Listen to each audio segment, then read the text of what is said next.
Hi guys, इस video में हम लोग बात करेंगे क्लास 10th एंड 12th के जो भी बच्चे आप लोगों ने सितंबर का एग्जाम दिया था और आप लोग का रिजल्ट आ गया और रिजल्ट बहुत बुरा रहा। सीबीएसई ने इस बार बहुत सारे बच्चों को फेल किया जो कि एक तरफ से रिकॉर्ड है।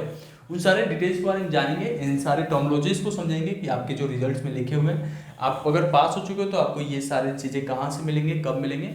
अगर आप फेल हो या कंपार्टमेंट है तो नेक्स्ट सीबीएसई का फॉर्म कब आएगा उसके बारे में जानेंगे।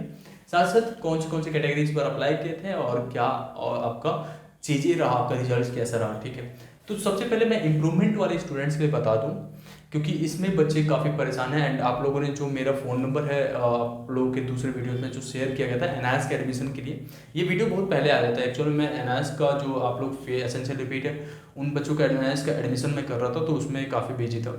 ठीक है, तो उसकी वजह से नहीं आ पाया। अगर आप भी अगर एसेंशियल रिपीट में हो, एनआईएस में एडमिशन आपको कराना है तो आप करा सकते हो। यहाँ पे नंबर आ रहा है, इस पर आप जो है व्हाट्सअप मैसेज कर सकते हो और आप उनसे कह देना कि मेरे से बात करा दे तो आपकी बात मेरे से डायरेक्टली हो जाएगी। ठीक है, या आप नीचे रजिस्टर भी कर सकते हो। अब बात करते हैं हम लोग इम्प्रूवमेंट स्टूडेंट्स के बारे में। इम्प्रूवमेंट कैटेगरी में दो तरह के स्टूडेंट्स इस बार अप्लाई किए थे, एक तो 2020 के स्टूडेंट्स और एक 2021 के स्टूडेंट्स।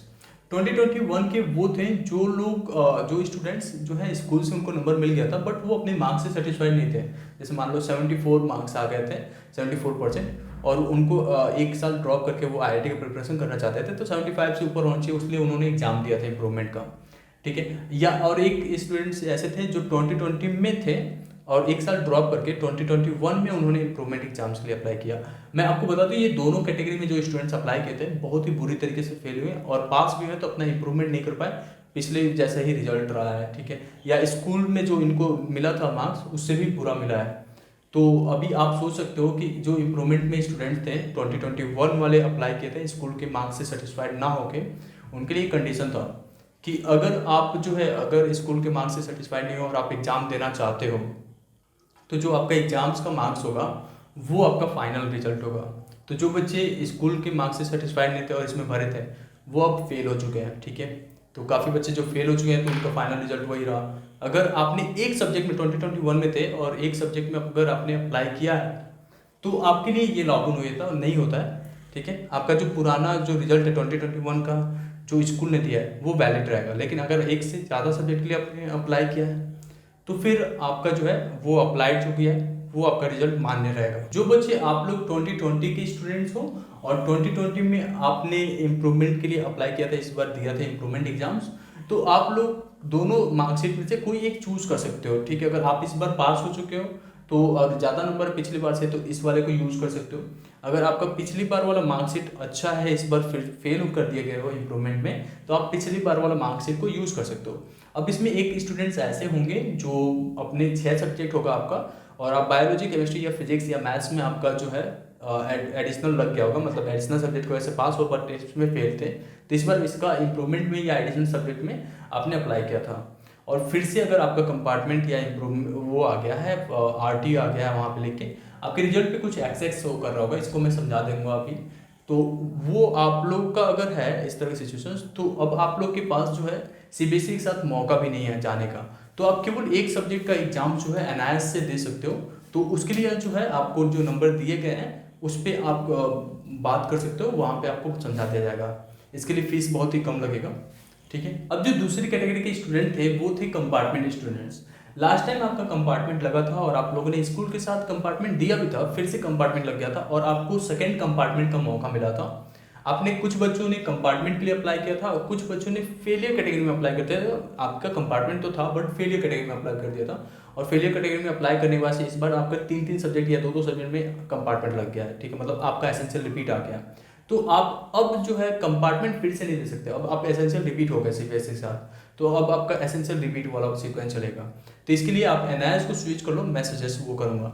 अगर आपका कंपार्टमेंट इस बार क्लियर नहीं हो पाया है तो आप एक और चांस कंपार्टमेंट का है, वो सीबीएसई जरूर कराएगा। अब 1 महीने में तो मुझे नहीं लगता कराएगा, अगले सेशन में शायद चला जाए। इसके लिए सोचते हैं, मैं भी प्रेशर कर रहा हूँ सीबीएसई इस बार करा लें क्योंकि काफ़ी बच्चों का जो है साल इससे वेस्ट हो रहा है। ठीक है, अब एक स्टूडेंट थे एडिशनल कैटेगरी वाले। एडिशनल में फेल करने वाले काफ़ी बच्चे थे जो मैथमेटिक्स में फेल थे पिछले साल और उनका एडिशनल के वजह से आ गया था एडिशनल में मैथमेटिक्स। तो इसमें फिर से आपका एसेंशियल रिपीट अगर आ गया तो आप अगली बार फिर से सीबीएसई के साथ दे सकते हो एडिशनल में एग्जाम मैथ्स का। अब एक कैटेगरी आता है आपका फेलियर वाला, जो बच्चे फेलियर में अपने अप्लाई किया था, अगर आप 2020 के हो या 2019 के हो तो उसके लिए अब यहाँ पे ध्यान देना, अगर आपने फेलियर में थे तो अगर 2020 के थे तो अगर फिर से फेल हो गए हो तो आपने अपने मार्क्स में देखोगे तो आप लोग को जो प्रैक्टिकल का मार्क्स है वो सेम आएगा। बट अगर आप 2019 के होगे तो आप लोग का प्रैक्टिकल का कॉलम जो होगा वो खाली होगा और इसमें जो प्रो राटा बेसिस पे आपको मार्क्स मिलेंगे प्रैक्टिकल का। इसका मतलब ये हुआ कि अगर 2019 के थे तो आपको प्रो राटा बेसिस पे प्रैक्टिकल का मार्क्स तो मिल गया है, मतलब आपका एक्चुअल कैरी फॉरवर्ड नहीं हुआ है। अब जो बच्चे 2020 के हैं फिर से फेल हो गए, अब आप 2022 में अप्लाई करोगे एज अ फेलियर तो आपका प्रैक्टिकल का मार्क्स कैरी फॉरवर्ड नहीं होगा। अब वो आप जितना थ्योरी में अचीव करोगे उतना ही प्रैक्टिकल में कन्वर्ट होगा, वो 2-4 नंबर मिलते हैं फिर 30 में से प्रैक्टिकल के। तो एक्चुअल में मैं तो सजेस्ट नहीं करूँगा, आप अगर फेलियर में हो तो दोबारा से सीबीएसई के साथ फॉर्म फिल करो, क्योंकि आपका परसेंटेज बहुत डाउन हो जाएगा और किसी भी गवर्नमेंट जॉब में जाना मुश्किल हो जाएगा। तो आई विल सजेस्ट कि आप भी एनआईएस की तरफ स्विच करो, इसमें परसेंटेज आपके बढ़ जाएंगे। सीबीएसई ने पत्राचार स्टूडेंट्स को भी नहीं छोड़ा, पत्राचार में स्टूडेंट्स काफ़ी फेल हैं, काफ़ी बच्चों को कंपार्टमेंट आया। अगर आपका कंपार्टमेंट आया तो आपके पास 3 चांसेस हैं कंपार्टमेंट एग्जाम देने का।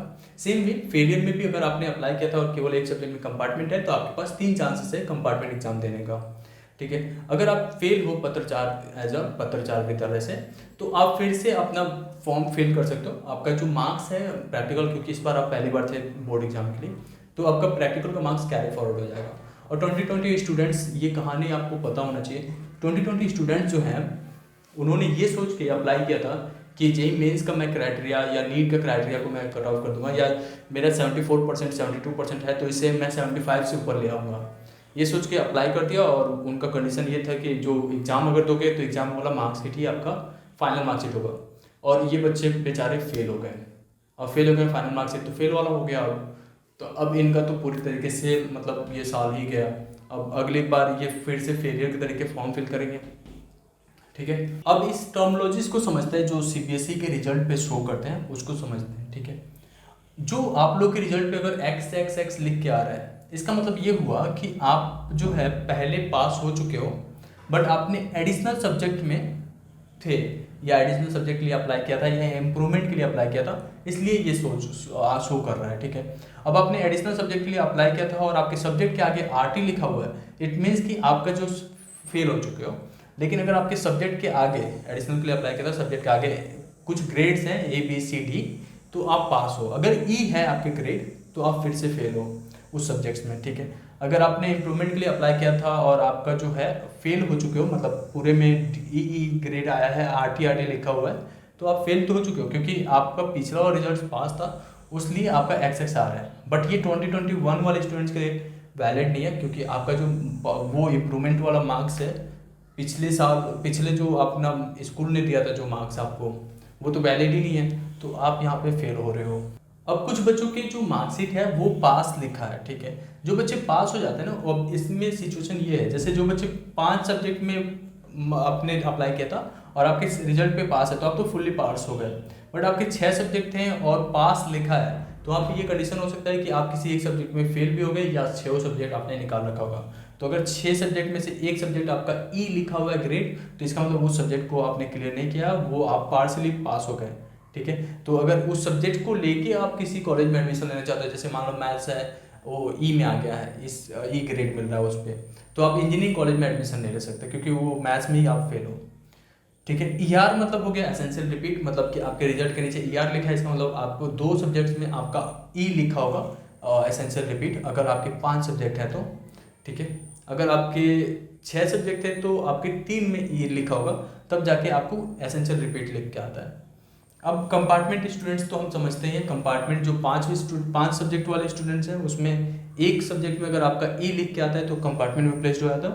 अगर आपके 6 सब्जेक्ट है तो 2 सब्जेक्ट्स के आपके अगर ई लिखे हैं तो भी आप कंपार्टमेंट में आ जाते हो। अब यहाँ पे समझने वाली जो बात है वो है repeat in theory, repeat in practical और एब्सेंट।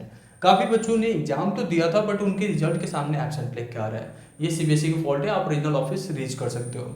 आपका अगर आरपी लिख के आ रहा है रिपीट इन प्रैक्टिकल, तो अगर आप प्राइवेट के तरीके अप्लाई किए थे तो आपको आरपी लिख के नहीं आना चाहिए, ठीक है। तो ये भी सीबीएसई का फॉल्ट है, आपको रीजनल ऑफिस जाना चाहिए, ठीक है, इस वजह से, क्योंकि आप लोग के प्रैक्टिकल एग्जाम्स नहीं हुए थे इस बार। अगर रिपीट इन थ्योरी है और आपने रीचेकिंग के लिए आपने अच्छा परफॉर्म किया था तो आप रीचेकिंग के लिए डाल सकते हो। प्रैक्टिकल मार्क्स जो 2019 या उससे पहले के स्टूडेंट थे और इस बार फेलियर के तरीके अप्लाई किए थे, तो आपके प्रैक्टिकल का मार्क्स मैंने बता दिया प्रो राटा बेसिस पे मिले थे। मतलब आपके एग्जाम अगर 80 मार्क्स का हुआ था तो जितना आपने थ्योरी में पाया था तो उसको जो है 100 में चेंज किया गया है, तो वो आपको मिले हैं मार्क्स।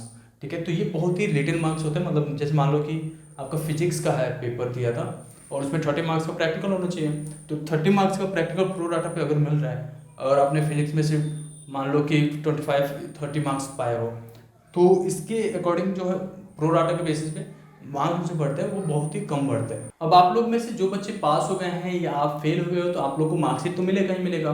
तो सीबीएसई जो है अगर आप दिल्ली से नहीं हो तो मार्कशीट जो है आपके घर पे पोस्ट से भेजेगा, स्पीड पोस्ट से आएगा। अगर आप दिल्ली के हो तो जिस जगह पे आपका एग्जाम सेंटर पड़ा था तो वहीं पे आपका जो है मार्कशीट आ जाएगा। तो मार्कशीट के साथ साथ माइग्रेशन सर्टिफिकेट भी आएगा, पासिंग सर्टिफिकेट भी आएगा, जो भी मतलब रिक्वायर्ड डॉक्यूमेंट्स होंगे जो आपको आगे फ्यूचर के लिए रिक्वायर्ड है आगे कॉलेज में एडमिशन के लिए, वो सारे आपको यहाँ से मिलेंगे। और जो बच्चे अब नेक्स्ट जो है सीबीएसई के फॉर्म के लिए वेट कर रहे हो तो मैं आपको बता दूं, आपका जो फॉर्म है वो अक्टूबर के मतलब इसी महीने में लास्ट तक आ सकता है या नवंबर के फर्स्ट वीक तक आ सकता है। जैसे ये रीचेकिंग वाला प्रोसेस कंप्लीट हो जाएगा ना वैसे ही फॉर्म आ जाएगा। ठीक है, तो होप सो इस वीडियो में मैंने सारी चीज़ें एक्सप्लेन कर पाया। अगर फिर भी आपको कुछ पूछना है तो आप मुझे कमेंट सेक्शन में पूछ सकते हो। अगर आप एनआईएस के थ्रू एडमिशन लेना चाहते हो या अपना, ये तो है गारंटेड है कि एनआईएस के थ्रू हम लोग आपको पास कराएंगे, इस तरीके से गाइड करेंगे। ठीक है, तो आप एनआईएस के लिए मुझे जो है डायरेक्टली कॉल कर सकते हो या नीचे रजिस्टर कर सकते हो। ठीक है, मुझे व्हाट्सअप कॉल करना है क्योंकि इस नंबर पे तो आप लोगों को डायरेक्टली कॉल के लिए फैसिलिटीज़ नहीं है, तो व्हाट्सअप कॉल हो सकता है या व्हाट्सअप आप मैसेज कर सकते हो। ठीक है, thank you so much, take care.